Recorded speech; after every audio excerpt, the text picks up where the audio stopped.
Hi everyone, I'm so happy to be here today.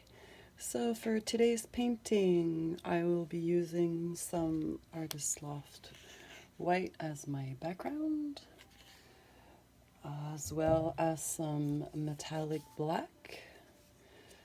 From Folk Art, I've got some really awesome color shifts, some aqua flash and purple flash.